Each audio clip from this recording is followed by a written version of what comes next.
Okay, in this video I'm going to be installing a Quick-Lift onto a Johnny bucket. This will work for garden tractors, zero turns, ATVs, UTVs, anything with a Johnny bucket and a 12-volt system. When you purchase it, you will get the box itself as well as the wiring kit. Pretty much 3 tools you'll need: a side cutters for zip ties, a channel locks for the quick connect or splice connection there, and then a multimeter to find a 12 volt that is turned on from the switch. Now the first thing we're going to do is get the battery connections. So this left side is the lift for me. So you're going to find the red and the black connections. So that will be these two right here, the one with the fuse going from the battery. And for those, take the box and that will just go into the input.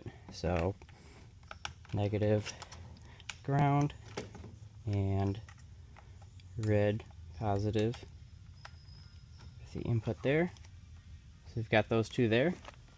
Now we'll go ahead and open up the bag here. You're going to have some zip ties for securing the box as well as wiring. Set that aside here. This white wire, this is going to be that ignition wire. So that's what we're going to tap in. Here's the splice right here. And then here's also the extension power harness.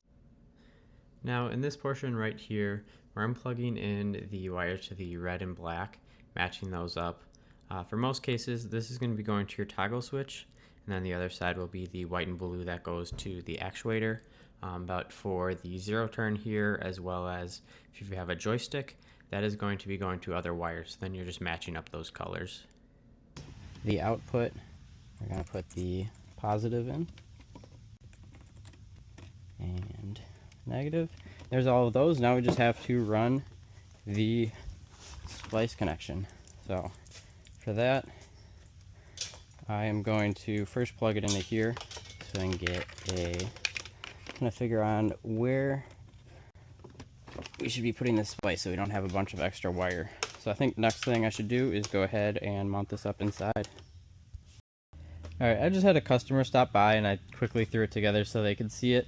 So I don't know where I had left off, so I'm just going to do a recap here. So I spliced in the ignition, it's white wire here, and I found this is a white wire with a black stripe, and this has 12 volts when the ignition's turned on. I used a multimeter, one on ground, and then I probed around to find somewhere.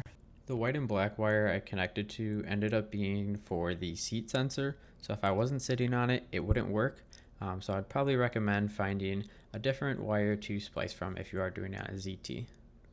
Input, again, that's from the battery into the box. Output, that is from the Quick-Lift to the switch. So that'll plug into your toggle switches. In this case, it's rocker switches. And then once that's to there, plug these all in. Just make sure they are pushed in all of the way.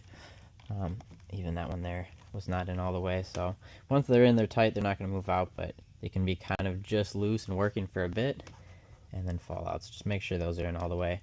And then you'll see now, if you notice, when we run the switches, nothing happens. That way, you have to have the ignition on. That'll turn this on.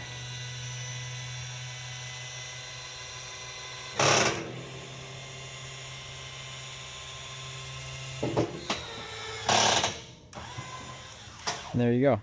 So that is the Quick-Lift all wired up.